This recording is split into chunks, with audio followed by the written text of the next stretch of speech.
Hey guys, kinggath here, and welcome to another episode of the kinggath podcast. Today's guest is finishing up a set of podcasts I've been doing where I've been trying to reach out and talk to all the lead developers of the big Fallout 4 projects we're all super excited for. And last but not least is Naf Naf, the leader of the Capital Wasteland project. Thank you for joining me, sir. Yo, hello. So this project is one of those ones I think we all hope will get finished, and it's very exciting to see.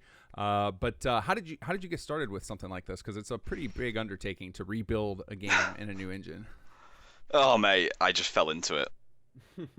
It just happened. Started about, let's say, 3 years ago now, and I just got bored, and I thought, well, Fallout 4's got a lot of little pieces, lots of little bits of metal, stuff like that, and then I just started building Megaton. Sure. Like, the version of Megaton that's in the mod is probably about 2 years old. Oh wow. And it's gonna get refreshed, but it was a long time of me just kind of messing around and building stuff. Yeah. Until it really caught people's attention, and then more people started joining, and it's just gone on from there, and just kept rolling and rolling, and no one really knows how. Yeah, because I remember I first became aware of the project after you guys released a little sequence of gameplay where you meet Riley's Rangers and make your way to GNR, and that whole sequence was awesome. It looked so good to see the graphics brought up to date. Oh yeah, yeah. And that was some.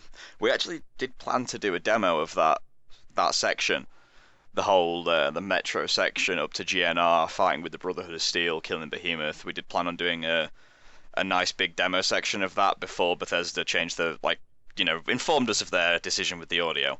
Yeah, it's such a obviously weird we've been decision. set back quite a bit. Yeah, for sure. Because having to redo all the voices is a monster Yeah. undertaking. Well, it's never made sense to me personally, the fact that they were really against it when it came to Fallout projects, but stuff in the Elder Scrolls, like Skyblivion especially, they've not had as many issues. Yeah, it is a very strange thing. I don't understand where their legal bearing comes from in that. Like, the files are on my computer. I own the game. Like, why can't I change the files and use them for other purposes? Like, how can you stop me at the local level? Well, it's not necessarily that. It Yeah. was us creating an application that would do it for the user, because the way Fallout 4 works, as I'm sure you know, every audio file gets a record assigned to it. Right. And how are we supposed to... We can't make a guide. Right, yeah. We can't make up an application that does it. So how the hell are we... There's no way for us to get it across to people and, to tell them every single ID that each audio file needs to be named. Right. To line up That's what with... I don't even understand, how they could stop you from creating an application to do that. Like, it's just a... Like, Well, the we did software have it isn't all done. Okay, yeah, and it should, Yeah, I would we had it assume all that done. You would have. So I don't understand where they can stop you in that regard, because the software doesn't actually, like, it's all custom written. Well, that's what I mean. theirs. I don't want to get too far into it, but Sure. because there was a lot of people involved back when it happened. Right. I don't know if they want their names brought up, but basically, somebody who was working on the application reached out to Bethesda without telling me.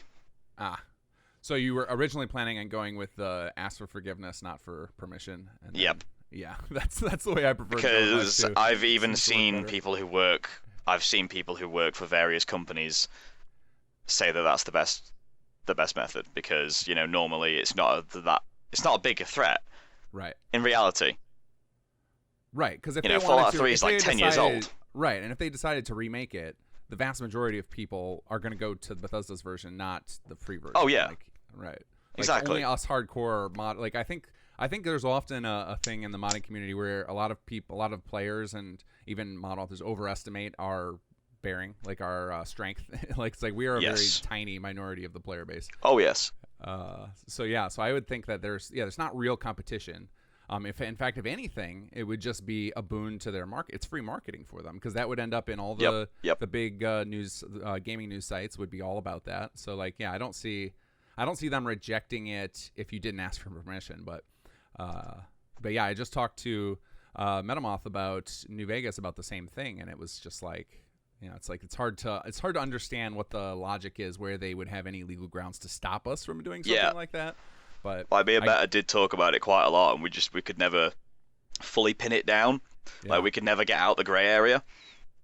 And considering so many people who are working in these projects want to advance in game development as a career, right, it would just be stupid to just write them all off. Right, like, right, exactly. I couldn't do it.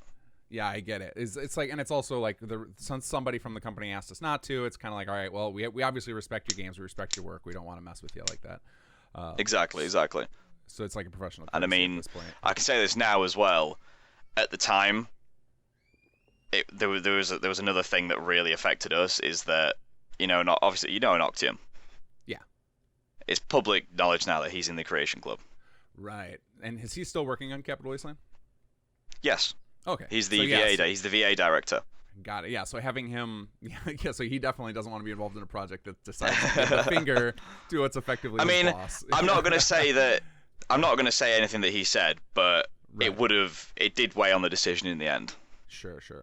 That makes sense. And like I don't fault you guys for acknowledging that. It was just a weird thing to hear that Bethesda could have any way to stop people from doing such a thing. Because we were very surprised. Yeah. We were very surprised at the time. It was just like, oh great. And I believe, yeah, for sure. And I believe at the time you guys made an announcement basically that without those voice files, the project wasn't going to be feasible. And then silently, it just came public knowledge that you guys were quietly working on it in the background. Like you just didn't actually give up. So what happened there? What was who kept the torch alight and kept going despite the fact that everyone else was like throwing in the towel? That was definitely my boy Grill. That was HCG X Grill. He my Welsh boy. He just couldn't stop. He just couldn't stop. Like he joined the project with absolutely no Papyrus knowledge in the slightest. Okay. No CK knowledge in the slightest. Just learnt it all himself. I'm saying now he's the co-lead of the project. That's awesome. So he was just like plowing through, building quests and world spaces and just going? He was just basically in the space of about a month. He'd set up the entire, I'd say 90% of the in-game's quests. Wow. They weren't all playable because a lot of the rooms, especially a lot of the interiors that weren't done are just, a box with the NPCs inside. But, the groundwork was done. Right. So Go ahead. I was just going to ask how much of that transferring stuff over, because a lot of the workflow is similar. Like obviously the scene system for Fallout 4 is substantially different than what we had for Fallout 3, but a lot of the things like the Papyrus code probably carries right over. How much stuff are you able to reuse? And because code is always a sketchy thing because it's just text at the end of the day. Like they can say you can't reuse our scripts, but it's like, well, there's only so many ways to skin a cat in this. So then it's like, all right, if we just rename all of your variables, isn't it technically a new script? You know what I mean? Like, where it's like it's always gray. So like that could be a very big gray time area. Saver. Yeah. So how much of that are you able to save time with as far as I don't know personally. Like I don't know personally because I don't dabble in the Papyrus and scripting side of the CK. Sure. Like this team is entirely built upon like 4 pillars. Okay. And this is why a lot of people they never seem to understand the structure. Like I mean, especially if you look at Fallout 4 New Vegas, Metamoth's the top. Like he is the one at the top. Right. And then everyone trickles down below him. For me, I know for a fact that this project will die in a month if it wasn't for my other leads. Okay. Because I have to just take weekends away to go bartend places to make some money. Sure. Like I just literally lose a week. Or I just go out. So it's very much a split project as far as you have multiple people who are in charge of it at a big level, not just a department level, but to the point where the whole thing is going to collapse without all of you in place.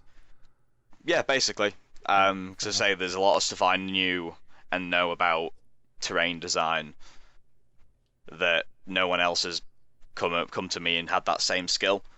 Sure. I handle a lot of the background stuff for the mod as well, the website, stuff like that, or the recruitment, things like that. So on when I the can. World Space Factory, you've done a lot. I remember seeing you put out a video in like March, I think, where you just wandered around the game showing off various things. Yeah. And you guys had Yeah, a lot. You showed off some of Megaton, some of the random outdoor space. I'm trying to remember some of the other spaces you showed off, some vault areas, a whole lot of stuff. Yeah, if I had to guess, like, if this, like, don't hold me to this, Sure. like, please don't hold me to this, but if I had to give you an estimate,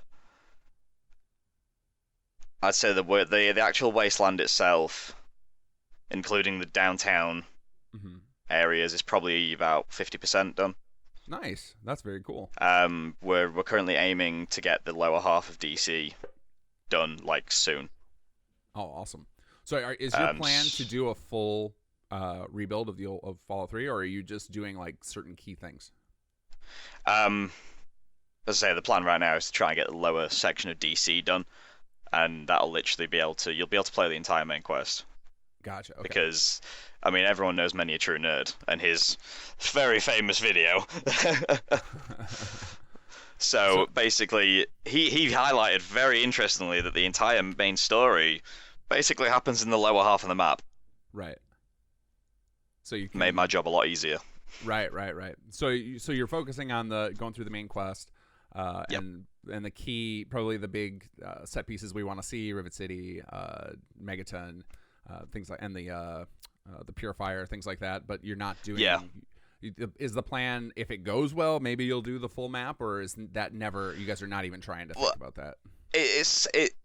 It's hard to judge because things like this, they do change quite often. Where we'll have someone new join the team, and their current expertise just it enables something to grow. Right. Because about 6 months ago, we were struggling for 3D artists. Right. But we had loads of level designers. Okay. So level design had a massive boom, but we were having to kit bash assets and mostly use placeholders. So there was there's still a hell of a lot of work done now that needs updating. Asset swaps need to be done. Everything needs to go through. Sure. That's kind of funny how that goes with these projects, because some of the other people I've spoken to have said the opposite. Like we have loads of amazingly talented 3D artists. We're still looking for level designers though, so it's funny how each team has. Oh yeah, we got lucky. We got lucky at the beginning. We really did. Yeah. Like that's literally all it is. You need lots of level designers, obviously, for something like that, because you can't just import anything from the old games. Nope. For both legal reasons and because it just wouldn't work. Like that stuff's going to be terrible quality, and the NIF format has changed dramatically. Yeah. Well, there is a guy that's been fully just porting Fallout 3, and he keeps posting it in our public servers. So I mean, big up to you for learning how to port stuff, but yeah, like. Can you just not, because it's just getting my hopes up. Can you just give it to me so I can do things with it? Right. Yeah, I've always been curious about how much would port forward, because it's every evolution of Bethesda's engine tends to just be they're changing out a few back end things, and 90% of it can always just be ported. Right. It's normally gameplay features and scripting that doesn't port properly. Sure. If you figure it all out, you can just drag and drop. Drag assets. It's just a hell of a lot of figuring out file format changes and stuff. Yeah. So your focus right now is let's get the areas that are involved in the main quest and get the main quest itself done. Yep. How much work is that going to be? Like, just thinking about the voices alone. I mean, I would imagine you not only have to do we're not going to be able to release with voice acting fully done. Gotcha. It's just not feasible. It's not feasible. Which voice acting are you going to cover? Because I've seen in your demos a lot. It's going to have to be. So. Yeah, that's literally because I ported the audio myself. Oh, okay. So that was just for your personal use. You can do that. No yes. problem. Got it. So those were the actual voice files that we've seen so far. From now on, any video that includes old audio will have it'll have a message saying that this is the old voice acting. Gotcha. So have you started the ridiculous process of recasting some of these people? Yes, there has been some recasting done, and the Noctium's doing a great job so far. And it's just the issue of money. It's always money. Right. And it's getting to the point where I'm having to scream at him to tell him to not spend money. Because I don't want him to spend, £1,000 on voice actors for me to die next week. And then that's my main worry. Okay. Oh, and then the project never goes anywhere, and then you just blew exactly. On, I know that was a bit of a deep analogy there, but right. Yeah. That's why I froze. Yeah. I was like, wait, what? You're gonna die? It's like, wait, do you have cancer or something, buddy? Do you need to reveal something to the world? Nah, I'm good for now, mate. I'm good for now. But I'm a heavy smoker, heavy drinker. I'll probably be dead in 20 years anyway. It's fine. Yeah, well, you'll have a cool project under your belt if you do. So the voice acting is going to happen, but you're not making it a deal breaker for release of your project. Yeah, basically. I mean, the Fallout 4 version of Fuzz Radar came out recently, so it's not even an issue anymore. Sure. Yeah. Are you using extended dialogue interface to handle the limitations? Yeah. Because very much so. Wouldn't work. It wouldn't work in the Fallout 4 system with the way Fallout. Yeah, I mean this is one thing that happens every other day. As I think I mentioned it before, where as the project goes on, everything in the community is changing. New things are coming out. New things are being developed. Like when we first considered doing this, it was just going to be a small section, and it was literally going to use nothing. It was just going to be the Fallout 4 style dialogue adjusted to that system, and it was only going to be like a half an hour thing. Right. And then 2 years later, we've got half the Wasteland done. Oh, that's awesome. I love the feature creep that happens in mod projects because you don't have the constraints of time or a budget of the big companies, so you just can kind of let your imagination go wild. I mean, to be fair, I have to be a bit of an arsehole sometimes to people. Because everybody's got ideas. Right. And I feel horrible having to do it, but you've got to shut people down a lot of the time. Otherwise, even the most basic things don't get done. Sure. Yeah, I definitely feel that. I take the opposite approach. I tend to just say yes to everything, and then when we get once we have enough done to where we're close to release, and it's like, all right, we got to chop a lot of that stuff. Maybe we'll do it later, because that's going to be another 2 years of development. So. So maybe that's a bad strategy because then I'm getting people's hopes up. But I've always liked the moonshot approach of like just aim high and like worst case scenario you fall a little bit short of that. You're still doing real good stuff. I kind of just want to stick it to all the guys out there that are like, oh, it never releases. None of these projects ever release. Like grumpy guts. I mean, it does seem like they never release, right? Like you hear about like the number of those mega projects that have gotten started for like Skyrim or New Vegas or Fallout 3, and the number of them that actually end up getting finished is pretty small. I hope this is a good sign because the one of the main ones that's actually released something is Beyond Skyrim Bruma. Yeah. And I've been a part of the Beyond Skyrim team I've been a part of that team for 5 years. So you know what it takes to get a 6 years project out the door. Well, and I also I really appreciate that they were. I like the fact that they broke it up and didn't decide to be like, let's try and do the entire Tamriel before we release. Like that was just, it's insane. It would be insane. It's something that I appreciated with them as well. And I say like, I still need to go and like finish up some little areas on the Gold Coast. Okay. Like they literally just said to me, right, your work's good enough. We're happy for you to do the entire Gold Coast. Oh, fantastic! In Cyrodiil, and it's just amazing the fact that even now, I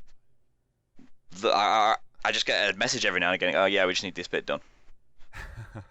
Like they know I'm busy, but they're still not taking it away from me because they know how much work I've put into it. Like I designed Kvatch, I've designed Such, I've designed Anvil.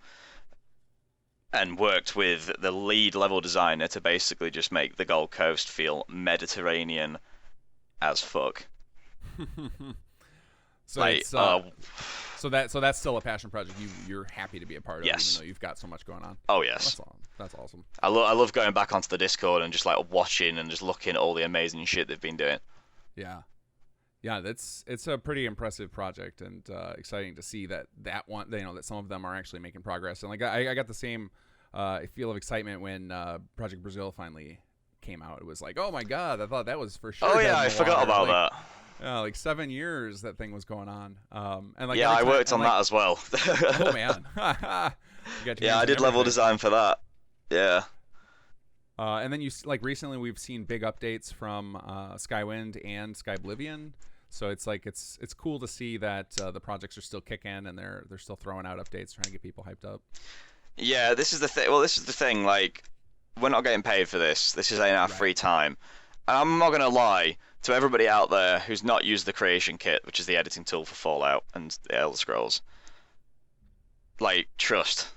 We need you guys going, "This looks awesome," to keep us going, because it's horrible to use.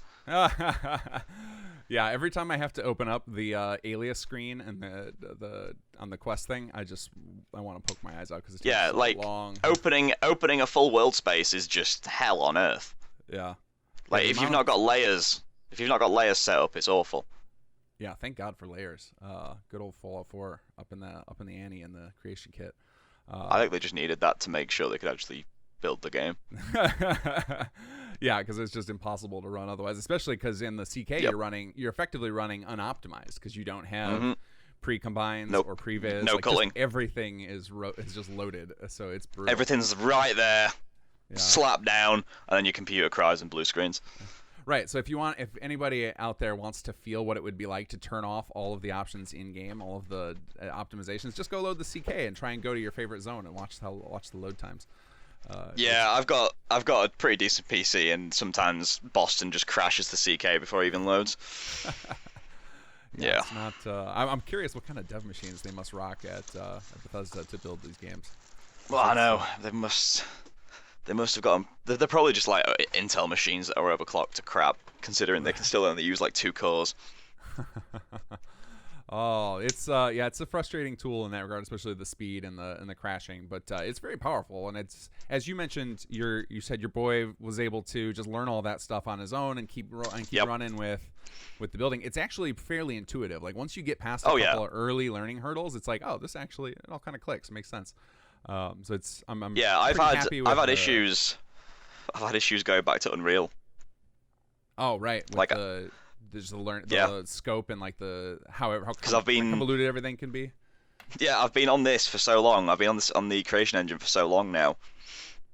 I completely forgot everything I knew about Unity. Basically forgot everything I knew about Unreal. Oh, that's funny. Just gone. I've had that happen a few times with if I go like a week of a heavy coding for Fallout 4, I'll go back to my job and try and do my programming languages there and start typing Papyrus instead. I'm like, oh god, this is no good. I can't imagine having to deal with something like that, man. That's been my worst nightmare. I spend all my time at home, sat in front of a computer. I can't do that as a job. Oh, I can't. I never want to leave a computer. If I could jack into the Matrix, I would. I think. I mean, that's what I felt like for a long time, and then I started working in bars. completely changed my life. Yeah. I'm not gonna lie, probably not for the better, but I'm having a lot more fun. Right on. I think I just I already passed that, and so now I'm ready to like hunker back down into the basement and get some work done. But that's fair. So you started out with the Capital Wasteland of just like, let's build Megaton. It then evolved into more people got excited about it, and like I'm sure somebody just threw out the idea like, what if we just did some of the quests? And it just kind of evolved from there. Just kind of spewed out, and it just kept growing and growing. So you said the map is like 50% done, and I assume you're talking about 50% done of what you're gonna do, or 50% of the entire map. So the best way to describe it is, I want to show you a picture, but I don't know about I can't show the picture publicly. Okay, fair enough. I'd say it's around 50% of the entirety of the Capital Wasteland, including downtown world spaces like the mall, obviously GNR, the GNR complex, and Chevy Chase. Right. So if your plan is only to do a chunk of the game, then you're pretty far along as far as what your level design is. Yeah, unfortunately, I think the top half of the map will have to come later. Right. As in, we are now struggling for level designers. Like we got lucky at one point. We had our massive boom, right. And level design is kind of creeping along now. Yeah. It's not stopped entirely.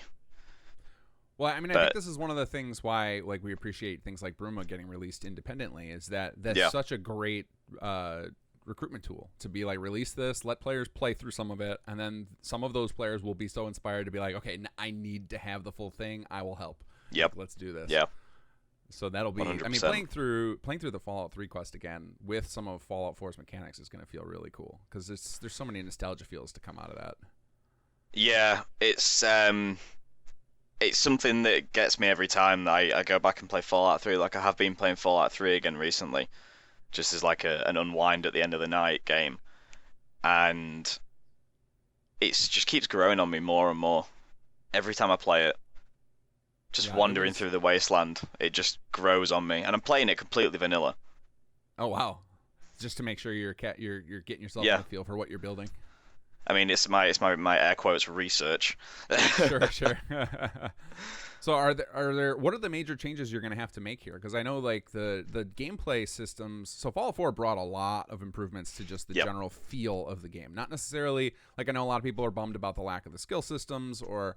There's certain systems that got gutted from the RPG standpoint, but as far as I mean, well, like, skills is back. gunplay, skills are back. Yeah, you're using the same Yeah. system that was released publicly. The Yeah, us and F4NV have been working very closely together because there's a lot of systems that do share, and I Right. mean, there's nothing to say that if it feels weird in Fallout 4's engine that we won't maybe steal some other gameplay aspects and try and get them in there.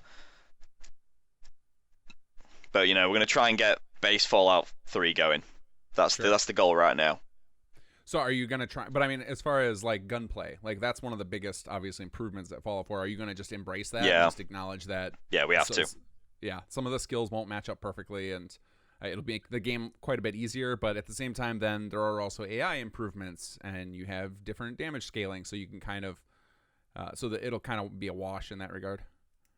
Yeah, there's gonna be a lot of finishing a section, and then the first time you play it through. I mean, we had this issue a lot in the Chevy Chase sequence with all the Brotherhood of Steel guys and the super mutants, getting them to interact properly Mm-hmm. with all the, as you said, with the new AI.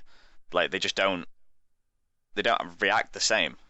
Right. So you have to do quite a lot of messing around to get them to even look like the same sort of movement scheme that they did in Fallout 3. And obviously the power armor is like twice as big. Right. So With a those corridor silver that pads. looked massive, a corridor that looked massive in Fallout 3 when it had the Lion's Pride stood in it or something, now looks tiny because there's just these hulking figures.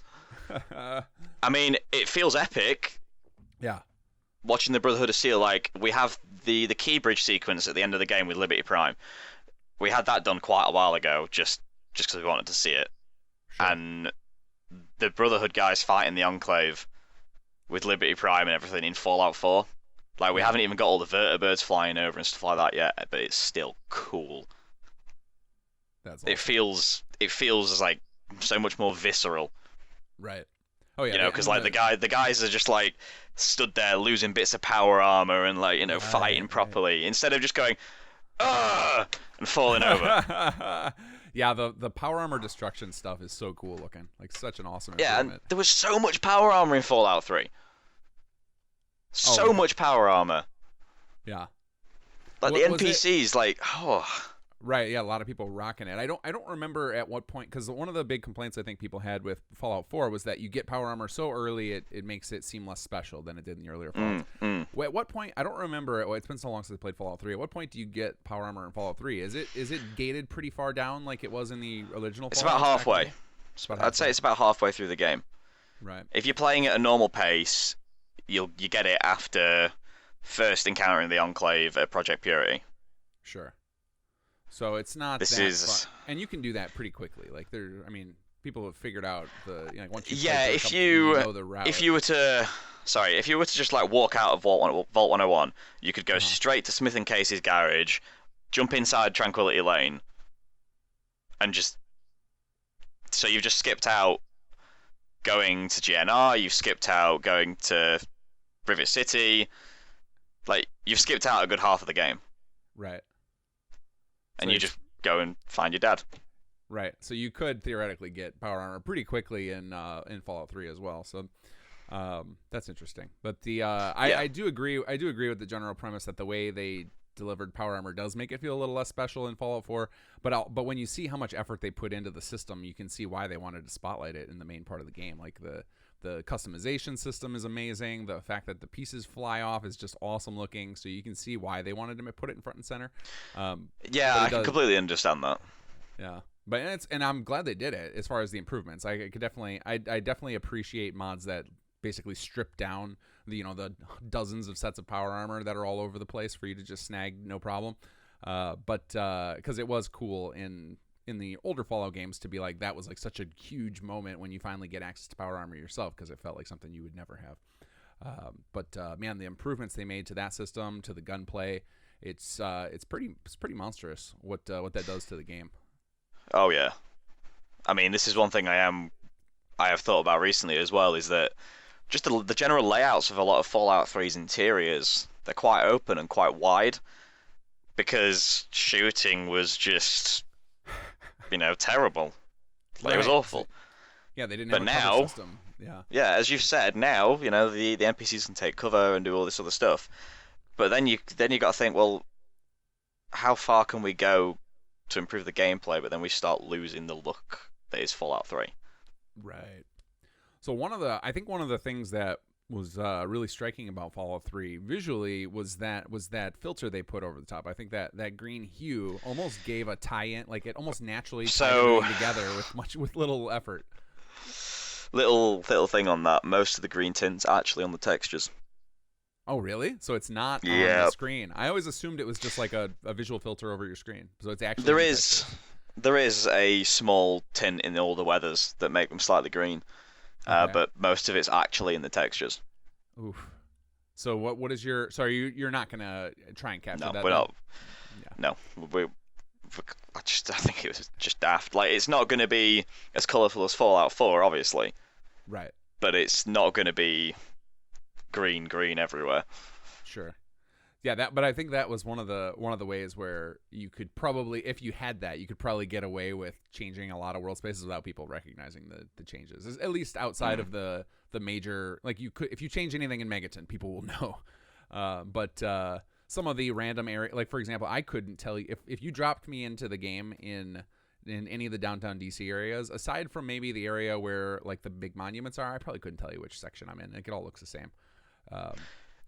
Yeah, I've noticed that my memory of the DC Wasteland is getting to a scary point. Like, because I've just spent so much time. Yeah, spent so much time just looking at it, staring at it, crying. But you'd have to change at least the combat areas if you wanted to take advantage of the cover system in the AI. You'd have to probably just add lots of little chunks of cement and stuff for people to go up against. But I think so. But you guys have just decided, let's go with authenticity instead of trying to work around the new AI. Let's go authenticity, and then see what we end up with. Sure. Because you never know, there might be enough corners and pillars and stuff for the AI to work effectively. Yeah. Well, it's definitely, I've seen the AI is pretty good at adapting to spaces and finding cover and stuff. Like we've been experimenting a lot with combat inside of settlements, and like they'll still take cover and stuff on things you built yourself, or that like we have some settlements built. Nice. So it's the AI is pretty adaptive to just like finding new cover areas and ducking in and out of buildings. So it might be plenty engaging enough. And I think that just the being able to keep the high quality combat from Fallout 4 over Fallout 3, I think that's going to be enough of an improvement. Where if the AI is a little dumb, I think we're all just used to that anyway. Yeah. Like we don't usually come to Bethesda's games for quality AI. So I mean, now that I'm thinking about it, how would you feel about a Capital Wasteland Fallout 4 New Vegas asset pack for you, so you can build little settlement plots using some of the new objects? Oh, I mean, that would be amazing. Like, that's something that the community has been asking over and over again for. So the way we have some settlements set up is that anybody can release a pack of buildings for it. Yeah. And I constantly get asked for Enclave packs. Like, people want that so bad.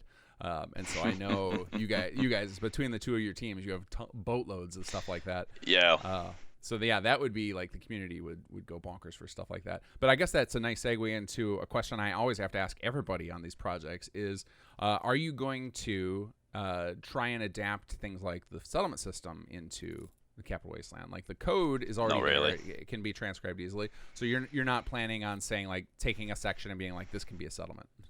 Yeah, there's not going to be settlements as you know it in the Capital Wasteland. Interesting. Like the So settlements just don't work with the Wasteland. That it just doesn't work. Sure. Right. So I think one of the things that people often just want to be able to customize the game, but I think the cool thing about mods is that we can overcome that on our own. So if you release Exactly. and people really want settlements, they'll just we're make not it happen. ignoring it. Like we're not Right. ignoring the fact that this system they brought is very it's very good. So Right. the Megaton house and the Tenpenny house, you'll still be able to buy a preset furniture, but then you can move that furniture around. You can build new stuff in your house. Like we're gonna make it like the home plate in Diamond City. Right. Awesome. Well, that's exciting to hear. But yeah, I think if people really want to start converting certain areas of the Capital Wasteland into settlements, like you'll just see people release mods for it. Pretty sure Conquest will work with it. Oh yeah, I wouldn't doubt it. Conquest is very, very versatile. I might try it actually later tonight. I'm interested now. If it works. Like there's a large chunk of the Wasteland. Very good at coding stuff for Bethesda games, so I wouldn't be shocked if Yeah. it just works in every one of these world spaces. I'm actually really interested now. Yeah, are there any particular spots you think would make good settlements if that were to be a thing? I'm just trying to think where's been nav meshed fully working, because I imagine that's gonna. Yeah, that would. Be an impact. I mean, there's lots of just random buildings out in the DC Wasteland that are perfect for setting up bases and stuff, but the one place that I remember, and maybe this might even be New Vegas. I get the two games conflated because it's been so long since I played them. But I remember there's a area where there's only a one bridge entrance into this town, and like super mutants come and attack, and you can talk to all the different people there. This isn't Fallout 3. The area where the kids have to go after they're kicked out of Little Lamplight. Big Town, yeah. Big Town would make an awesome settlement. Like, so then you could build. Yeah, but it's already a settlement. Right. Well, you'd have to. It's their settlement. And build it. Yeah. It's their settlement though. Like, this is the thing that Fallout 3 did so well. Yeah. Is that you were allowed into these factions. You did so much, but you're still not head honcho. Right. Yeah, it is weird, very weird that you get put in charge of so much stuff in Bethesda's later games. Like even like in Skyrim when you can become the head of every guild, and it's like this. Exactly, it's just a bit daft. Like you've literally finished Project Purity and defeated the Enclave. Yeah, you're still not Elder though. Right. You're not even like second in command. You're just like the dude. You're just the dude that came and saved everything, but nah, bro.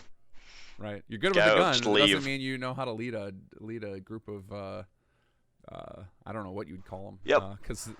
But you're not suddenly qualified to lead a group of paladins forever. Yeah, but that's the thing though. But every faction in the Capital Wasteland just treats you like shit. They all do. Yeah. The slavers, even if you actually do good, you still don't really get ult. Right.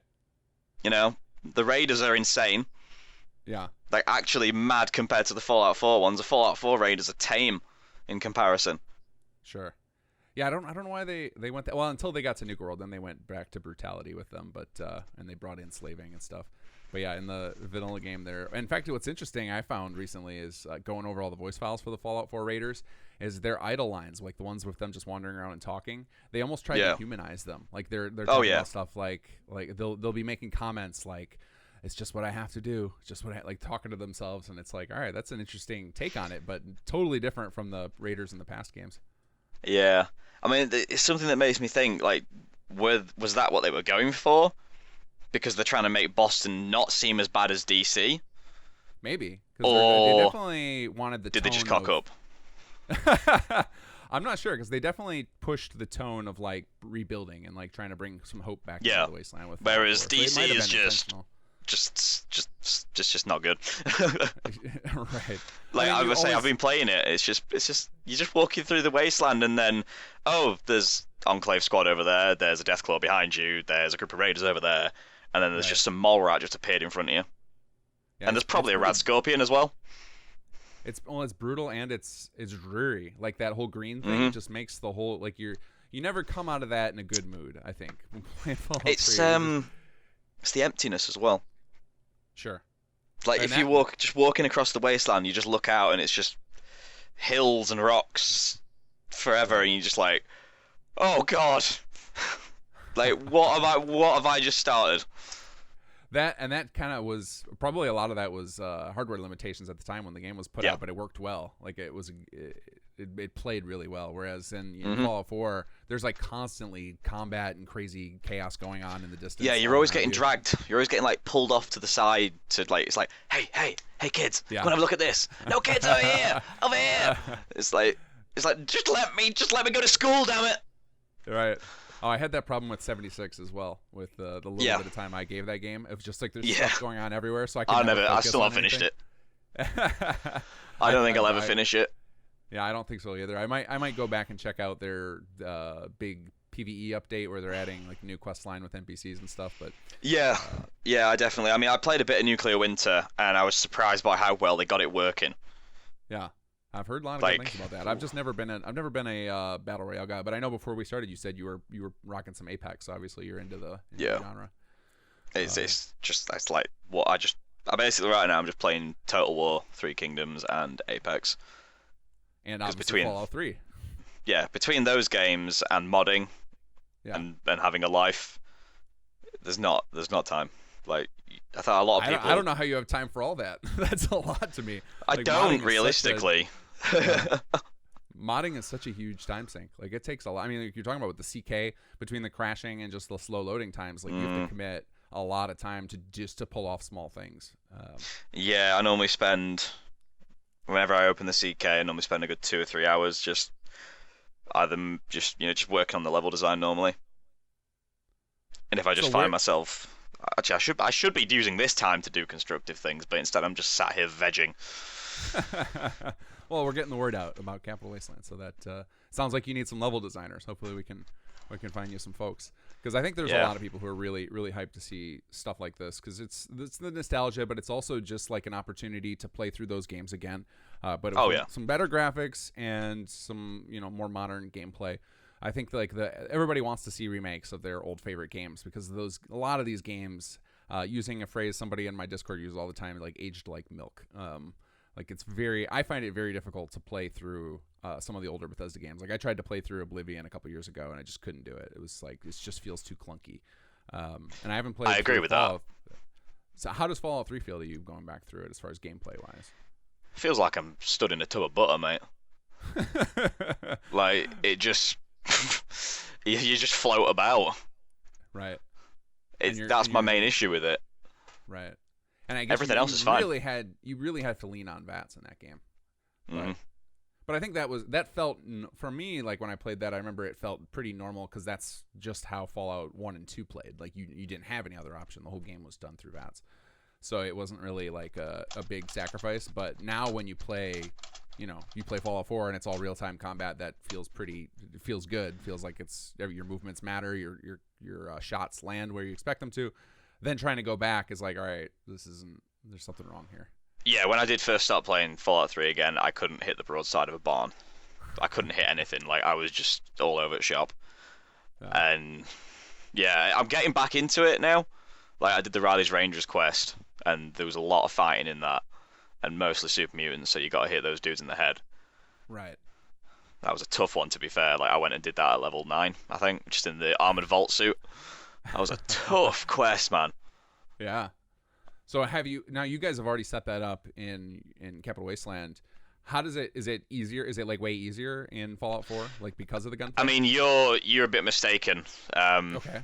Because you've got the GNR sequence and the Riley's Rangers mixed up. Oh, you're right. Okay. Because the one with the Behemoth Galaxy News Radio is the Brotherhood of Steel. Right. And that's what we released the gameplay video on.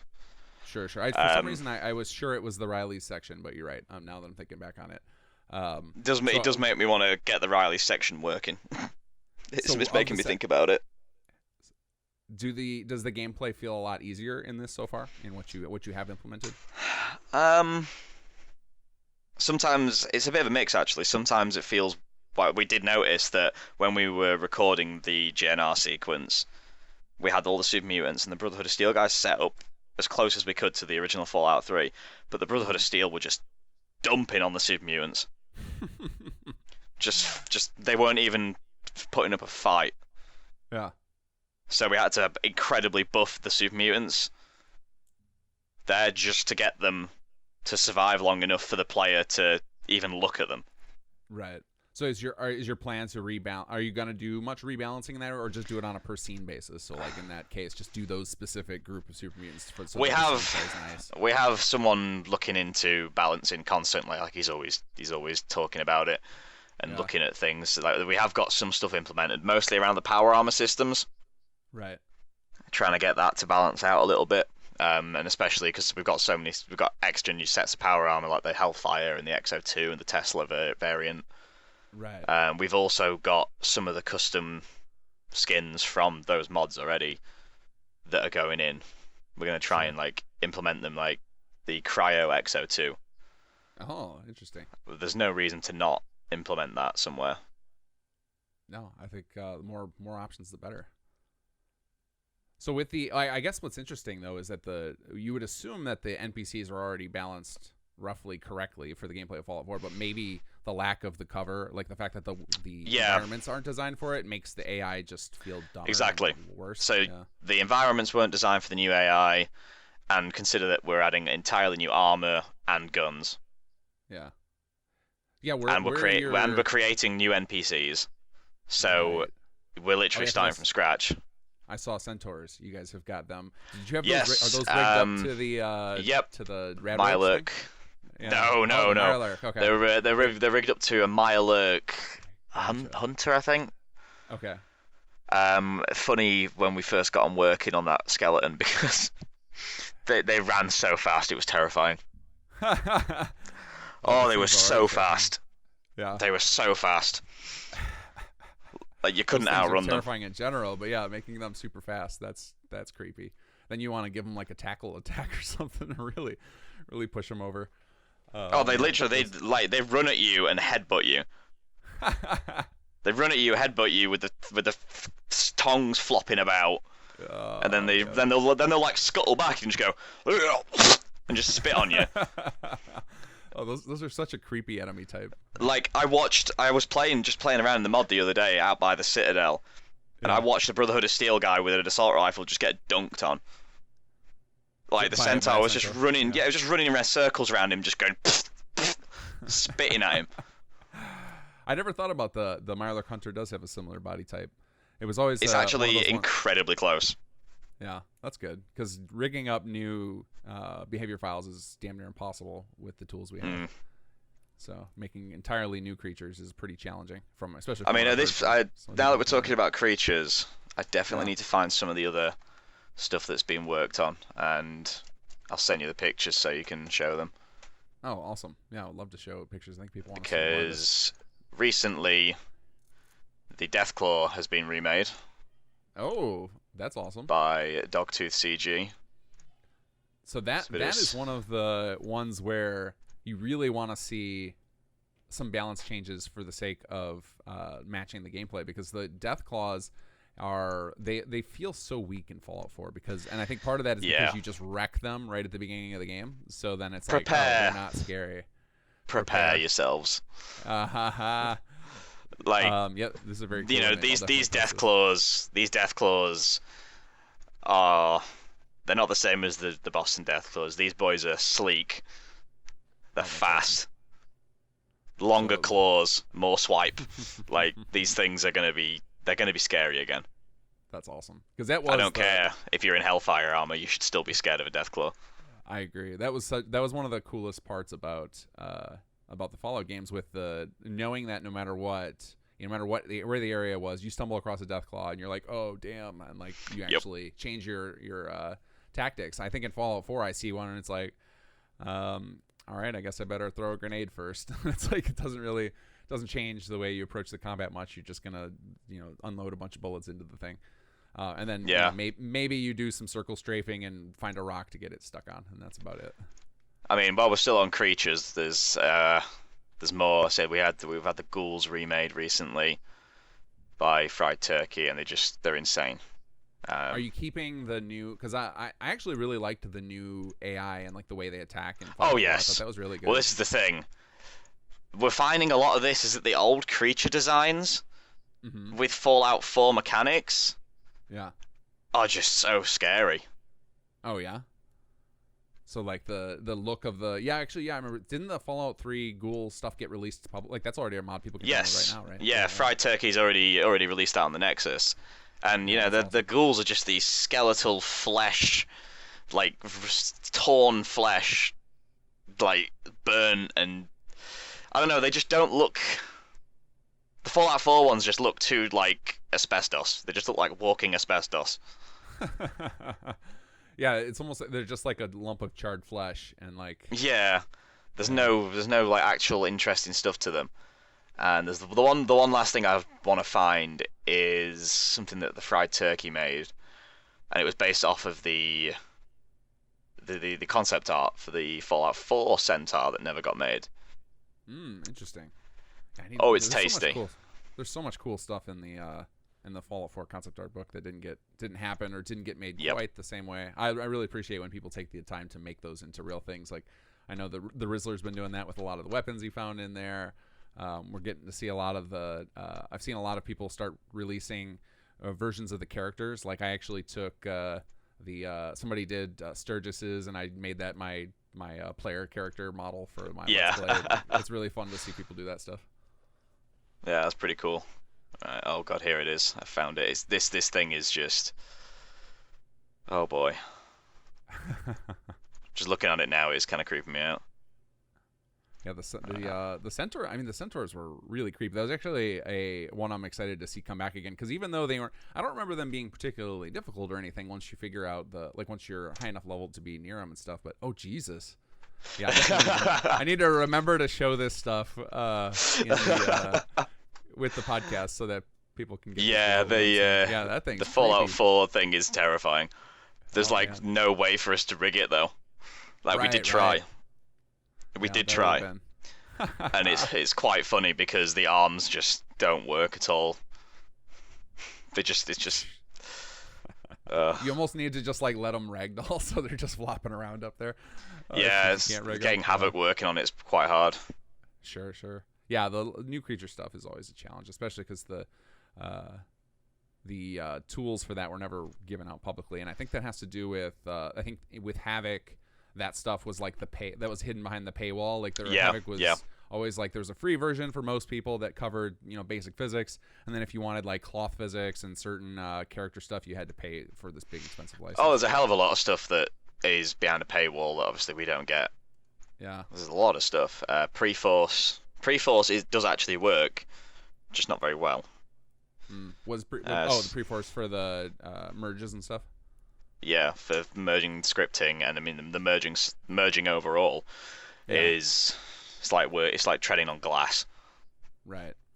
So have you guys got it working effectively though? So regular builds and everything. That's awesome. Most of the projects now have got it working through collaboration, but there was a big chunk of time where projects would start up, not know about it because it wasn't common knowledge. Yeah. And then we're definitely one of those. We don't have a proper merge method, so I do it the hard way. I do it manually through Xedit. So it's a fun time. No, when you're merging about 12 ESPs at a time, it's not fun to do it manually. No doubt, for sure.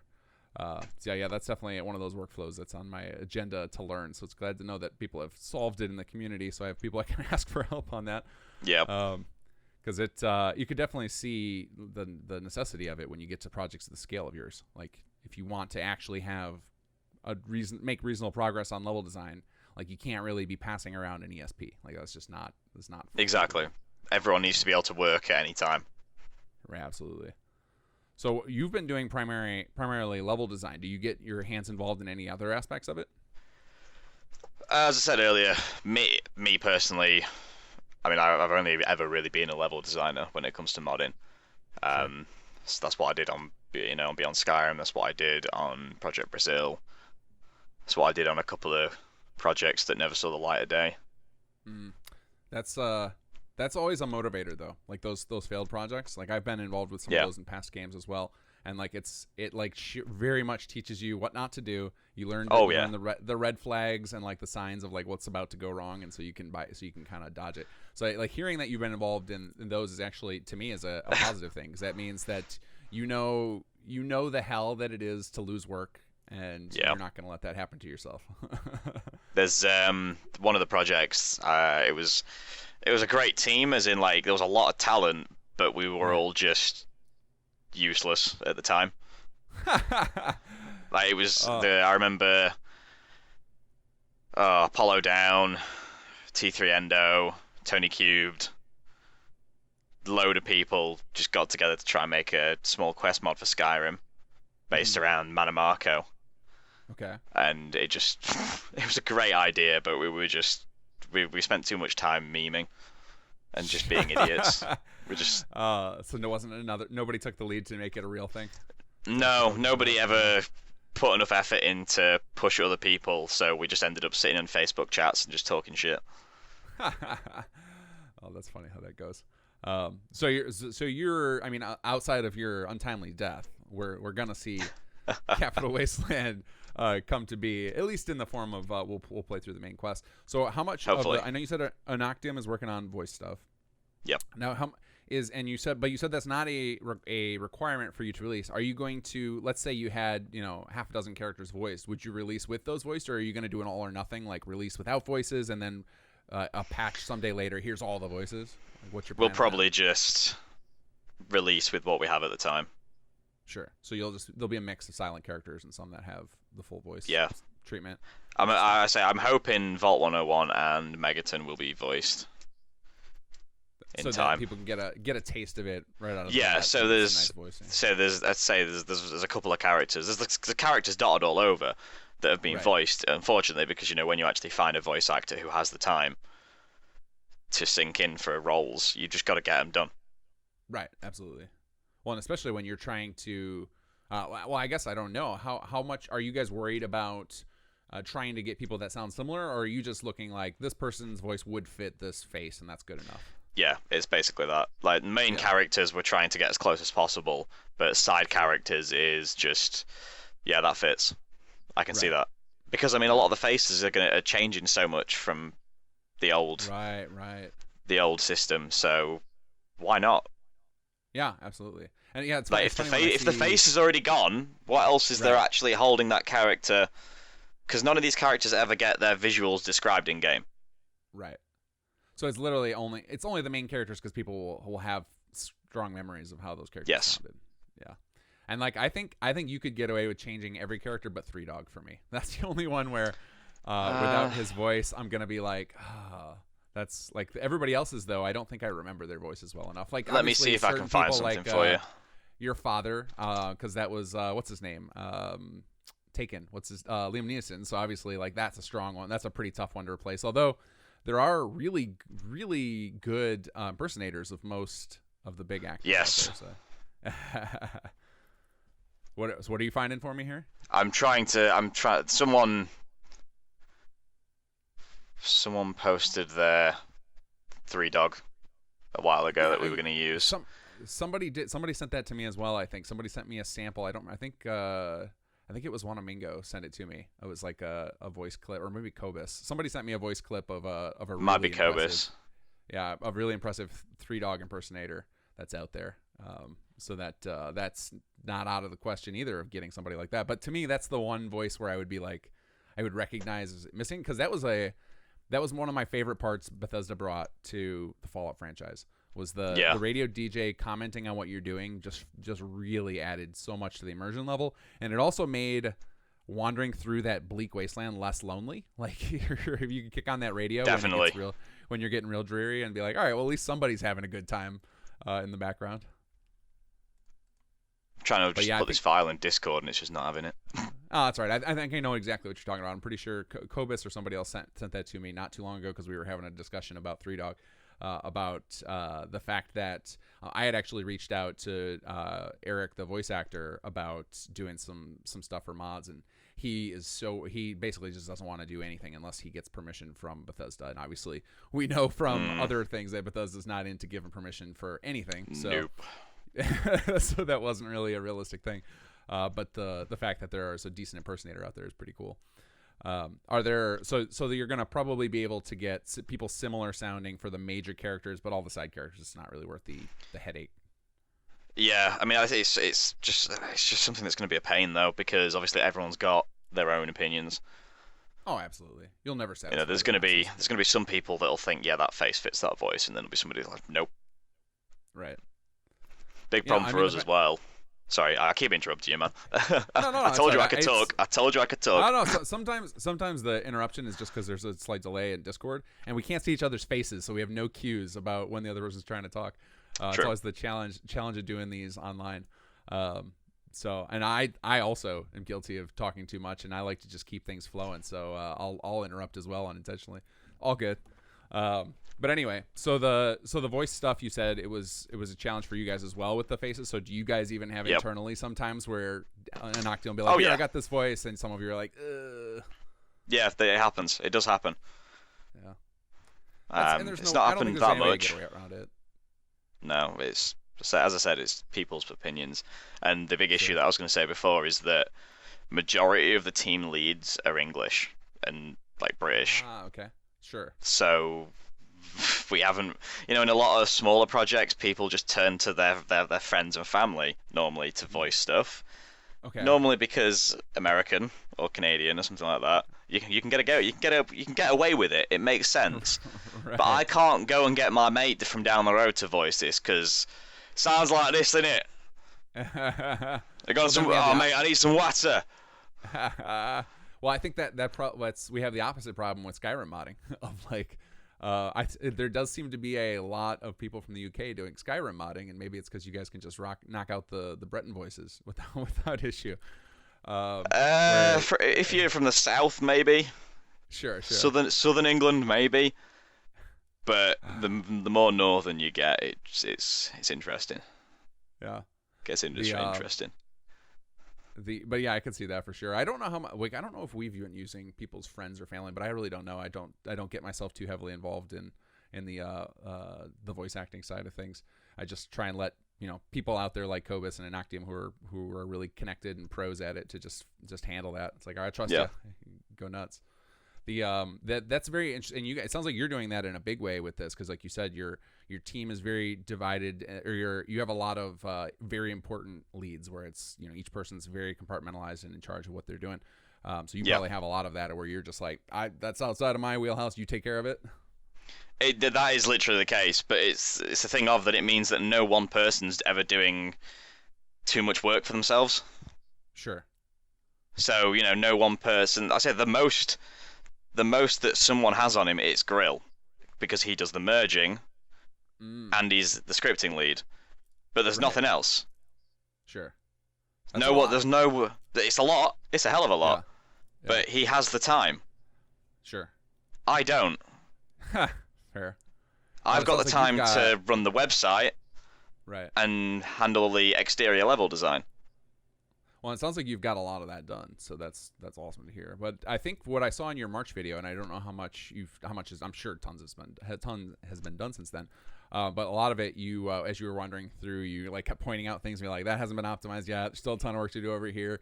Is that still, have you gone through and polished up that stuff, or are you focused on new things? Like, I know sometimes for me personally, I'm focused. Have to, break my work up. No, I agree with that. You got to take breaks from areas sometimes, because you just get a rock that you're just not happy with, and it just drives you insane.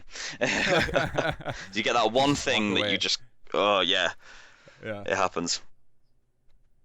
Sorry, are you in the headspace of just keep producing more, or are you in the phase of so you're not going back and like optimizing yet or trying to clean up stuff that you passed on? You're just focusing on getting more new stuff. We can't really, because the way the merging system works, you can't have two different edits in the same cell. Okay. So if I was to go back and do a mass asset replace, switching out old stuff for new stuff and then going across and adjusting it all, anybody else working on the world space will probably not be able to work on it. Gotcha. So it's going to be a big concentrated effort to go back and go back over. Yeah. Yeah. Every now and again, we literally just go, right, everybody send your stuff in. and then the next 2 days you do nothing because me and Grill are going through and doing that. Oh, okay. That's interesting. I would have anticipated that would be the case, but I would also wonder how much of the merge process could take care of issues like that. Just because But it's all through. So the way we do it, it's all through the CK, and it throws out errors like nobody's business. Like even the slightest thing. To deal with it all. Yeah, even the slightest thing that's wrong can cause insane issues. Fun. I remember we had the terrain just duplicate one day. Oh yeah, that's exciting. So we had two world space. Literally, there was just a copy of the terrain just about 10 foot above itself, and it wasn't the LOD. Okay. It was literally just a bad ESP that got corrupted, was merged, and somehow caused that, even though the ESP itself didn't have that visible. Oh Jesus, that's terrifying.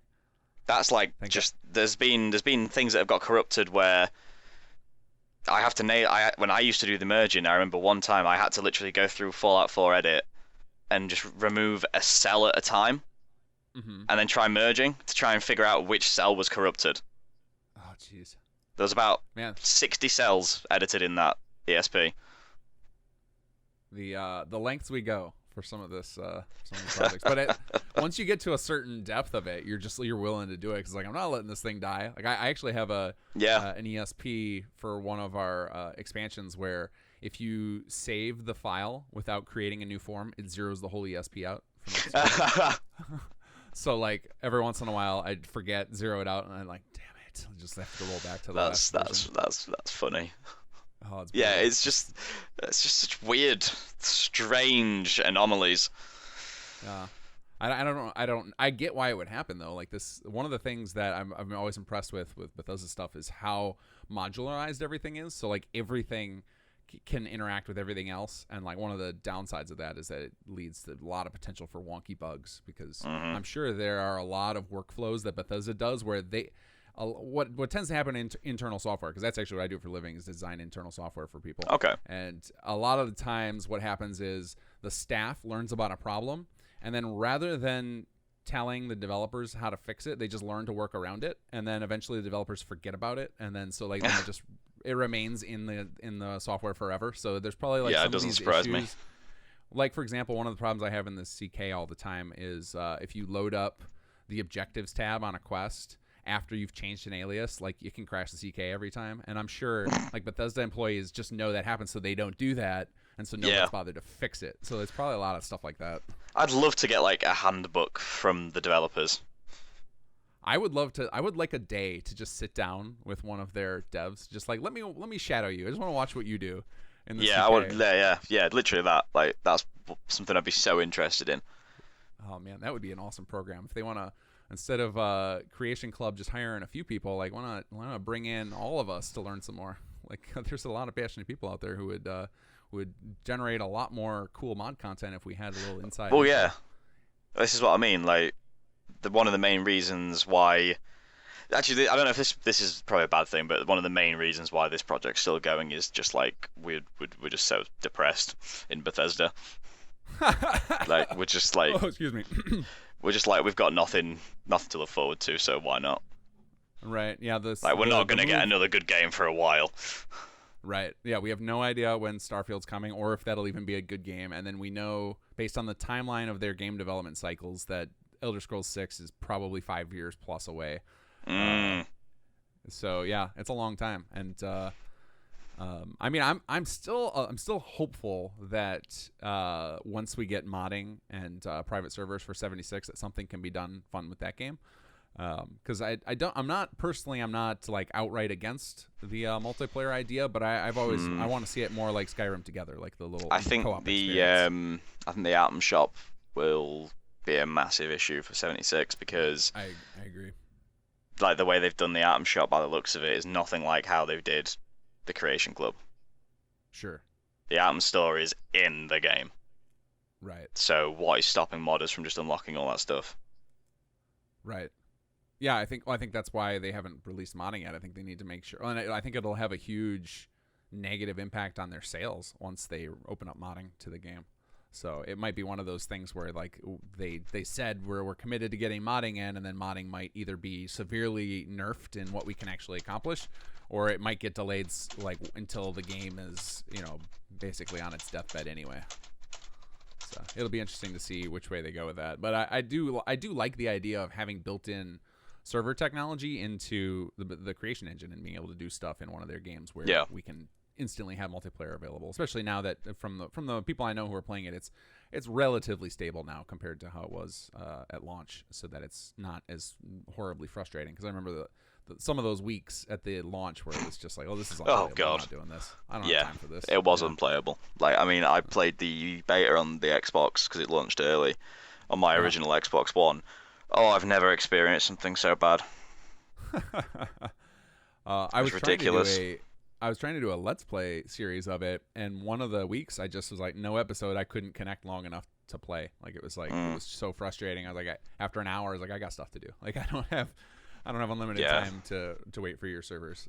Over you can't just piss away time like that. Right. Yeah, absolutely. But so I take it then you and your team are in the same boat of like, you're not fans of the direction of 76, and you see nothing coming down the pipe anytime soon that you're excited to play from Bethesda. Yeah, basically. There's a lot of people that still obviously have faith in Bethesda and stuff like that, but from what I can tell, most of the team leads especially are just like, yeah, there's nothing coming out for a while, so we're safe. Yeah, I'm not like I haven't given up on Bethesda Studio. Like, I think I think I think BGS a couple of games to try. Yeah, BGS. I hope they're still trying, and I hope Todd has not just given up. You know, there but it does seems have to be, like, when you see the trends in gaming, that's probably like, it does not look like they're heading in a direction that are favorable for single player RPGs. So, exactly. Yeah. So then maybe it's just, maybe they're just like, all right, screw it, we have no choice. We got at least, if we can't do the stuff we want, let's at least make a lot of money. It's probably somebody in ZeniMax that's causing all this crap. Yeah, I wouldn't be shocked by that. Even though they're not publicly traded and beholden, there's still people up there who want to make money and like don't care about games necessarily. Like that's always how it's going to be. And I don't know what to do about that. What you do about that either at the scale, because the amount of dev time. I mean, we talked about how much time this takes to do these things, to build these things. So like, you think you multiply that out by the number of developers it takes to design one of these. Like, it's freaking expensive to make a game. Oh yeah, so it really is expensive. But the issue is, it's because I think it's mostly brought down to it's because the people at the top aren't gamers. Sure. They don't appreciate the art form. Right. It'd be the same if you put someone who does not give an utter crap about football in charge of a football team. If you got someone who's never been interested in it ever, doesn't care, give them, manager of Tottenham Hotspurs, probably fuck it up. Well, I think it's the same. I think the games industry is probably just going through the same thing the film industry went through, which is where like it started out as an art form, and then eventually it became like, it's possible to do it as art, but for the most part it's just commercialized, and that's why like a large majority of films targeted at the mass audience are most people like anybody with a critic's eye would talk about it like it's trash. Like you look at the Michael Bay syndrome, like we make fun of stuff like that, but that's a vast majority of the action movies that come out are like the big over the top popcorn flicks, and like, so anybody who's into it for the art is gonna be like, that is all garbage, but that's what makes money, and so that's what gets produced the most of. Yeah, definitely the case. I mean, this E3 saw ZeniMax basically rip a childhood cartoon for money. That's true. That is like true. When I saw that, I was just like, oh god, this is the darkest timeline. Oh man. Well, at least we have mods to satisfy our needs in the RPG space. So, and then we've got some other companies that are picking up steam to put out some stuff that looks exciting. Like, what are your thoughts on things like Outer Worlds and Cyberpunk?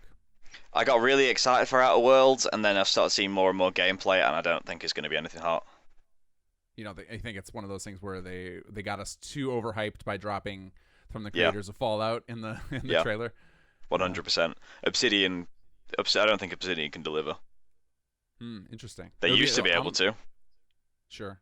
I haven't played any other stuff in a long time. I had trouble going back to the isometric RPGs.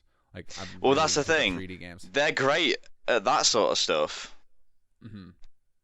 I just don't think they're going to be able to hack it in a first-person shooter RPG style thing. Like, yeah, they built Fallout New Vegas, but they had experience in Fallout pre. Right. They had most of the developers of Fallout 1 and 2. They already had the creation. They already had the GEC. They were given the GEC. They were given all the assets from Fallout 3. Right.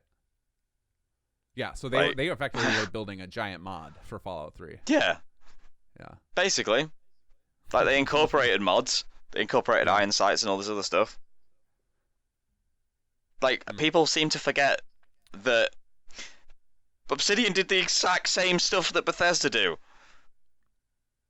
Of, like, they look to the community for the best ideas and amalgamate them. Literally exactly the same. Yeah. I actually think I'm actually happy with that. I don't mind that they do that because it's... then we get the best best stuff. Like, then each game actually makes solid improvements. I mean, I'm sorry to tell you, but your idea is definitely going to be in a new game. Like, 100%. And my idea came from, I was just like, how would SimCity look in Fallout and like Fallout 4? So, like, I don't feel like my idea was particularly original. I just proved that it works in Fallout, in that first person RPG space. So, like, I think that's exactly why, if I were Bethesda, I would never stop supporting mod authors, because if nothing else, it's free R&D, like, across the board. And you get to have, and especially now that they have the modding downloadable right through their thing, they get to analyze all the data so they can see exactly, what's the most popular, this is played. Like, something that I've never thought about, is how many people have, like, the CK installed on their machine.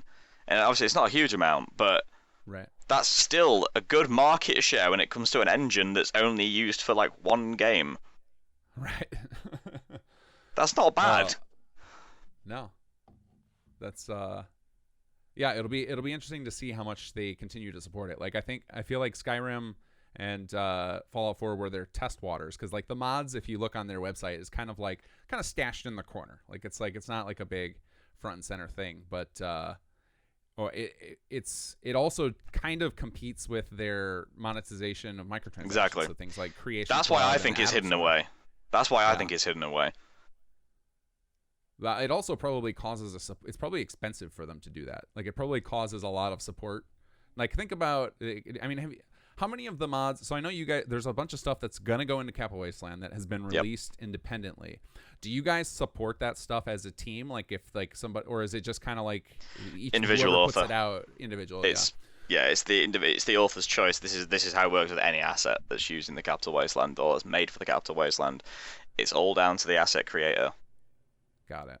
So I guess I was going to ask if you guys I guess I was going to ask, as a team, are you guys familiar with how much support gets involved with doing, once you start releasing mods? It's like, then you just get people coming on. Can be pretty ridiculous, random problems, and so you got to figure that a lot of these people who have never played with mods before, who are suddenly exposed to them through the in-game thing, they're like, oh, I can just click a button and I get a mod. That's cool.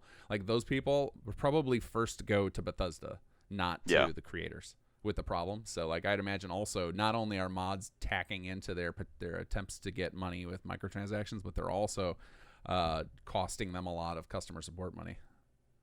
Oh, 100% on the consoles anyway. Bethesda.net mods did not need to exist on PC. Sure. Although if they just work get a with shocking people. amount of downloads from them. Like, there's still a lot of people who just use it anyway on PC. Oh yeah, like, it's ease of access. Right. That it just means less people are learning to mod. Right. Which is I'm not sure how I feel about that, because there are some things, like, for example, like your project, like, you have to have the script extender, so those people are automatically, they're out. You're not getting this. There's, I could see pluses or minuses. Like, on one side, when people are forced to learn that stuff, they end up being more knowledgeable, and then they're easier to deal with, because they're going to have some sympathy for us as developers, because then they are like, all right, well, it was a pain in the ass for me to even get this up and running to play. Not that it's particularly hard to install F4SE, but it does require somebody to at least make an effort. Like, they have to do a couple of extra steps. And it's kind of like, then they're almost bought in. It's like a little psychological trick. So there's a benefit in that side. But I also think that when we have to go through all the effort to make sure that it runs very smoothly and is easy to understand, that it makes us do more polished development, and that's just better for everybody. Like, if you know that you're going to have people who aren't experienced and who are going to complain, I think that a lot of us put a lot of effort into polishing up, because it's like, all right, let's make sure we don't have a bunch of idiotic questions coming in over these things. Like, let's just make it pretty as simple as possible. And then it ends up feeling more polished. I've definitely just had to shut down some days from just the idiocy. I just have to walk away sometimes. Do you guys have a public-facing Discord server? Yeah, we've got a server, Road to Liberty community. Oh, you're ballsy. I haven't been able to do it. Like having just anybody randomly interested in our. I mean, it's basically just we use the teasers and the announcement channels and public release channels, and basically ignore 99% of the people in there. Right. It's it would not drive you insane otherwise to try and yeah. keep up with it all. If I was like trying to maintain contact with these random people that were following the mod, like I appreciate them all, but at the same time, they cannot expect anybody to do that realistically and actually have time to work on the mod. Right. Yeah, that's always the challenge, is like the amount of time it actually takes to support and engage is very, very high. There's a reason that these game studios have dedicated teams of community managers, and you don't get to talk to like the programmers. So it's like, on the mod side of things, we have to wear all the hats. We have to be the support team, we have to be the marketers, and do all of the work on the game itself. So it's a tall order, on top of which we're just volunteers. So we're not getting, we don't even have it. There's no incentive other than we just want to see this complete. And there's a little bit of a joy that comes out of getting those positive feedback. Like when people tell you you're doing awesome, like that feels good, or seeing those high download numbers. But when people are screaming at you because something doesn't work the way they want, that's not so great. Yeah, exactly. So are you involved in any of that with any of the other mods that you've been doing? So as far as the you've said you worked a little bit on Project Brazil, you worked on the Beyond Skyrim. Are you outside of the public facing side of that? You literally just do stuff for the leads and hand it off, and you're out of there? I've always streamed. I used to anyway. I used to stream a lot of my GEC and Creation Kit work for those projects back in the day. Yeah. It was a fun thing I did, and it helped show people how it all worked, and it's something I really enjoy. It's just I don't get enough time to sit down uninterrupted anymore. Right. Do you find that motivates you to work more, or does it distract you? Like as far as when you're streaming while you're working on this stuff? Honestly, streaming ends up making me work longer. If I have the time, I'd prefer to stream because it would just lock me there. I'd just skin up a few times and just chill, talk to people, and work.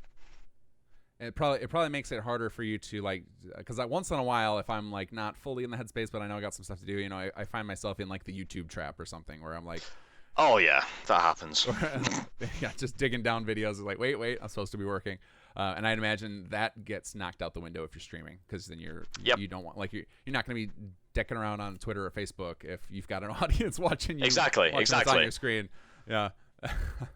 It's definitely the case. For sure.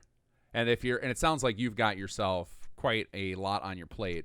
In fact, thank you for making the time for this, because obviously you've got plenty to do and not unlimited free time.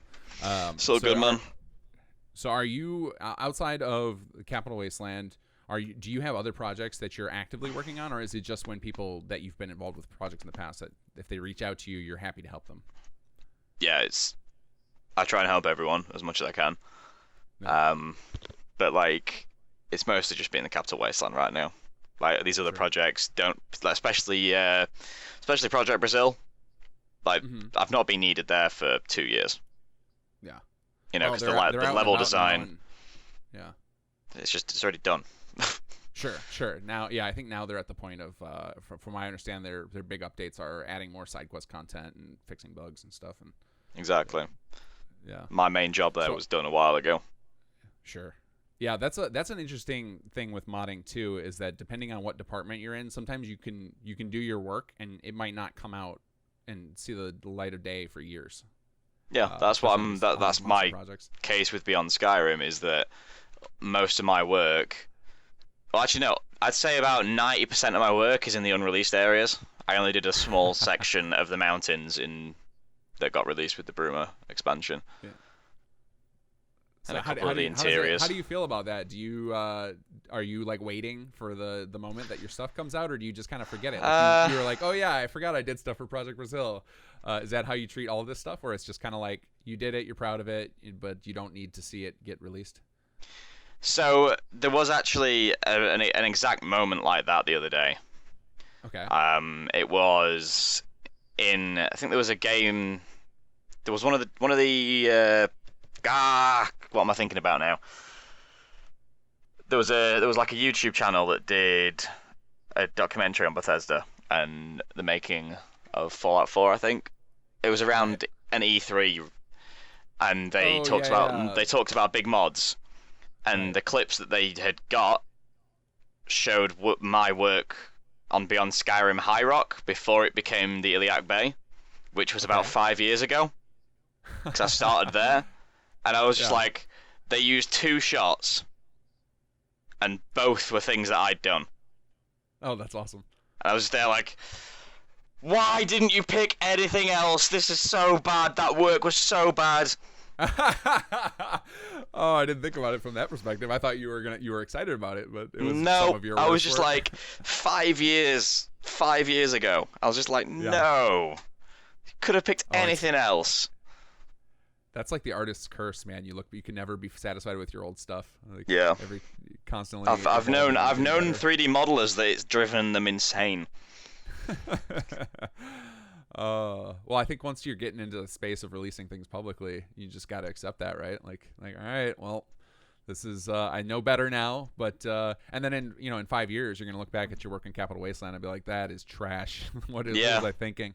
Yeah. Probably. Although at least in this case, you're emulating something else, so it will be less of that in the sense of especially if you're trying to put things relatively the same space or in the same spot. Then at worst, it was just like Bethesda could have done better there. Like, Yeah. you look at, which how much of that have you run into where you're like starting to piece together what they built and thinking like, I could have done this way. Like, this is kind of trash. There's a lot of just bad general landscaping because most of the terrain in those older games was randomly generated. Okay. So there's a lot of trees and rocks that have got bits sticking out of the terrain and that just aren't good. So it's normally just small stuff. Yeah. Are you correcting those things since you're building? Yeah, obviously, yeah. We're not going that authentic. It's like, well, No. there's a hole in the world space over here. We're gonna have to Basically, the best way to describe it is if you just got Fallout 4 and Fallout 3 and just went mush, started mushing them together.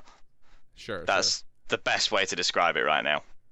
Yeah. Because it's taking systems from both. Yeah. It's taking visuals from both. Right. Because you're using new assets. So you're using the new assets as opposed to trying to reinvent all the textures or something. Yeah, there's certain assets that are being reused, and there's some that aren't being reused, some that are being made from scratch. And the way this has been done is literally as we build the world up more and more, we're starting to notice things that probably should get remade because they're too unique. Right. Like we've recently decided that the highways need to be redone. Oh, okay, interesting. Because I did quite like using the Fallout 4 ones. Then it came to building like certain areas, and it's just not going to work.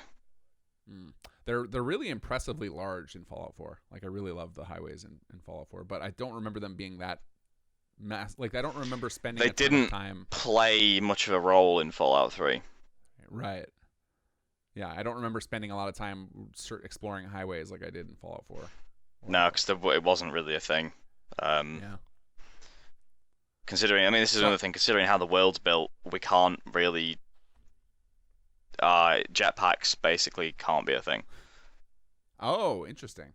Yeah, because that's another thing is that was back in the day before. That's funny how most games have gone through this iteration, open world games. Like I remember when World of Warcraft went through this, of the fact that you used to have to use all these hacks where it was like, all right, we know players can't get to this space, so we can cheat it, and we'll just use like a 2D plane, or we won't finish the backside. And now that doesn't have to be the case. Like all game engines can handle whatever world space is. So I think most games just are built with the in mind that even if they can't get up here now, they might be in some future update. So let's just build the whole thing out. But you guys are gonna stick with the cheaty methods in some cases of like. Well, considering that there's nothing there right. in the real in Fallout 3. There's nothing you're not there. Gonna fill it in, right? You're not going to fill it in with your own made-up stuff. You're just going to leave. And realistically, the creation engine can't handle it. Sure. It can't handle it. The engine can't. So that's one of the things I was going to ask you about is how much of this. So I know that a lot of DC is designed the way it is in Fallout 3 because the game engine couldn't handle that and the hardware couldn't handle it, like the original Xbox or 360 or whatever system it was released on. They couldn't handle much. So like it was broken up in a lot more chunks and less open worldy like Fallout 4 is. How much of that is solved with Fallout 4 engine? Like, have you guys noticed? No, we're mirroring it exactly in that regard. Gotcha. Because so it actually, that's the thing. It runs very well in most regards, and which also means that we can take extra liberties with fight scenes and stuff like that. Oh, toss in a few more enemies here and there, knowing the game won't collapse. Yeah, that's fun, and that also helps with your balance problem too, where it that's interesting. Because I would think that you could probably, if you wanted to, obviously it wouldn't work because it would break a lot of quest design and stuff. But like theoretically, you could it would probably be able to handle switching over to a full open world instead of load screens. But the amount of redesign you'd have to do would be massive. Yep. And I mean, physically, the smaller world spaces don't actually fit. What do you mean? Like you can't. Oh, like they don't actually connect together correctly. Yeah. You cannot fit the other world spaces into the main one. Interesting. It's not possible. Yeah. I didn't even think about that. That you would just because once they're committed to a load screen jump, they don't have to exactly follow scale anymore. And it's just like the shapes of all the world spaces, as I say, it just doesn't line up with the actual map. That's what I'm saying. Like, so if you were to try and do an open cities style thing for it, impossible, because they overlay. So, there's bits that actually overlay, and things aren't in the right direction. Like from one world space, the Capitol building is the wrong, and the mall's orientation from one world space is completely wrong. That's kind of funny. There's a lot of little things like that. Well, you don't, because it's just off in the distance and you don't really care. Right. So it's not something you normally notice. Yeah. But you guys obviously had to get in deep to figure all this stuff out, so you definitely notice. Well, that's interesting. It's also I'm not sure. I think people. That's one of those decisions where you'll get people. Just like the voice actors, you'll get people who feel one way or the other about it. Like, I'm not sure how I feel about that. Like, I like the idea of the potential of eliminating all those load screens, but at the same time, they're probably not going to be quite as brutal as like a downtown boss, or as not downtown bosses, but like, sometimes the load screens can be worse than others depending on the area you're going into. Yeah, but I mean, this is the thing as well. Like, the way the engine's improved, load screens aren't. They're actually, load screens overall are faster, and most of us have SSDs nowadays. Yeah, and especially for modding. If you know how to mod, you're probably going to be installing on an SSD. Right. Yeah, absolutely. I think most people now, or if anybody who wants to, who takes the game seriously enough, where they're like going ape shit on mods and loading up with them, that they're probably running it on a pretty good system, and the load screens are not a non-issue. I know that I've recently, when I've been playing Fallout 4 fully modded, I find that the load screens aren't really that bad. It's usually just like the initial load of the game that can be pretty brutal. Yeah, I also noticed that. What seems to get me in a lot of Bethesda's games now is the cell load. So like the initial load up of the outer world. Well, kind of, but when you're just walking or running, right. Cell load, pop. Yeah. It's just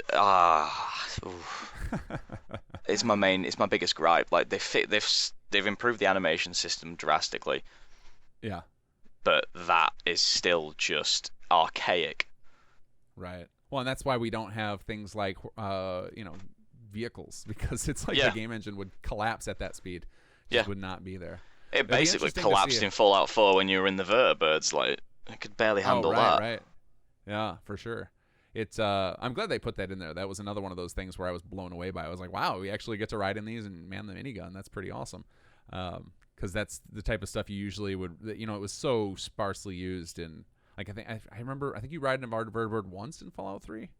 Like as arriving to the Enclave. I don't even remember. God, it's It's in Broken Steel, Adams Air Force Base, when you're leaving Adams Air Force Base to go back to the Citadel. Yeah, but it's never actually like a open thing where you can just use it on demand or anything. No, it's literally just it flies. It has an animation to fly and land on the top of the helicarrier or whatever it is, the Enclave base thing, and then you just open a door, as in like you go through a loading screen, and then you're in the interior of a vertibird that looks about twice as big as the exterior. That's kind of funny. I did notice that digging around some of the Bethesda's cells, like the interiors of Diamond City, I saw that they were actually trying to keep them to scale. So like they would have, if you look around, like for example in Home Plate, they have blocking to show you kind of the building size. So like it was clear that Bethesda was trying to get rid of that scale problem that they had with Fallout 3. And I wonder how much of that, when they do stuff like that, when it's all broken and doesn't match up with the world, is literally just had to do with the technology at the time. Because I think I often forget how much time has passed since Fallout 3. Like it's a bit of both. I mean, the way I see it is because their scale, the way they shrink their exterior maps, comparing it to the real world. If they did that same scale of shrinking to the interiors, it would make no sense. Sure. Because, the map is like half the size that it would be in real life, probably maybe even less. Right. And say if you shrunk every interior that much, then there'd just be no fun, because it'd be like 2 rooms. Right. Yeah, that would not work. It's going to be interesting to see how it all plays out after you guys are done with it, and how close, what the improvements are that the engine brings, and how much that makes things run smoother. So even if you're you're not taking, I'm not going to say you're not taking advantage of, you're limited by what you're designing and the engine itself. So I'm not trying to lay any of that on you guys. But it'll be interesting to see what engine improvements, what effects they have on the gameplay, load times, how everything looks, because there's just it's a pretty massive jump between Fallout 3 and Fallout 4. So is there anything in particular that you guys are looking for other than level designers right now that we should throw out there to try and get you guys some more attention? Because I think we all want to see this come to life, especially if you're talking about just doing the main quest. Like that substantially shrinks the workload. Like the idea of rebuilding one of these games verbatim is like a monstrous task. Sticking to a specific narrative that and those locations accordingly, like then it makes it very, very attainable, and it could be something we would see relatively soon compared to some of these other projects. I completely spaced out. Sorry, dude. I was talking too much. No, I was talking too much there. Basically, the question was: is there anybody you're looking forward to get us to that point, or get you guys to that point? So it looks like you're not going to have a ton to do to get to that. So what do you need? What's holding you back? Like, what would you need so that we could get like 2020 Capital Wasteland? Like, what do you need? I need more time. We all need more time. Like it's a case of find your bodies though. I know, right? Well, that's the thing. It's the case of we've got the people. Mm-hmm. It's just that no one has the time. Right. Or the drive, maybe. I don't know. That's a tough one. Exactly. That's something that I can't really do much about. Mm-hmm. As a project lead, it's kind of like, well, I can't really. I've got nothing here, my dude. well, you can't. You have to. Yeah. Like, how do you inspire? I mean, that's an inspiration thing. It's a tough one to do because you don't have. Like I've said, you don't have any carrots or sticks. Like you can't.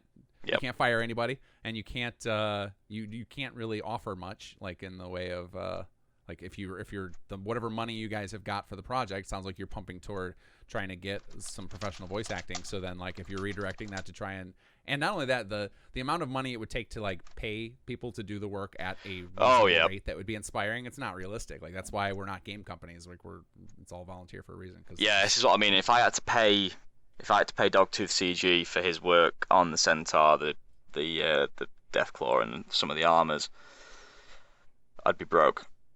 Right, right. Just Like, for those couple of seriously, assets, yeah, yeah. I'd be broke. Yeah. So primarily, you guys just need some time. We need to not pressure you, but definitely give you lots of encouragement and say, like, we want to see this happen because it looks, Yeah. from what you guys have leaked or shown off so far, it looks pretty amazing. So if people want to find out more about where you guys are at in the process, do you guys do it on social media? Do you do it on a site? Do you do it all on Discord? Where do we send people? We've got a website which has most of the info on it, which I'll link here. So is that capitalwasteland.com? Fallout 3. Yep. Yeah, capitalwasteland.com. All right, so head there, folks, if you want to keep up with the development. It sounded like the one thing you said that you might need earlier on in the conversation, you said you might need help with now is more level design. Yep, level design is always something that's, as other people have mentioned, it's in short supply. And unfortunately, it's normally the thing that you need the most of. Well, especially for a project like this where you're rebuilding an entire giant world space. Yeah, and I say if someone out there you are aspiring to become a modder, just give it a go. What's the worst that can happen? Right. Yeah, pop open this creation kit and just start tinkering. Well, there's tons of tutorials out there now too. Exactly. Yeah, like I've been personally trying to get as much of my knowledge into tutorial form. But then even some of the stuff like Dark Fox did for Skyrim, that's all relevant still most of it's still relevant for Fallout 4. So there's tons and tons of resources available for people. Yeah, that's always helpful. Yeah. Anything you want to say? Oh, you got to edit the website. All right. Is there anything you want to say out to the community before we break?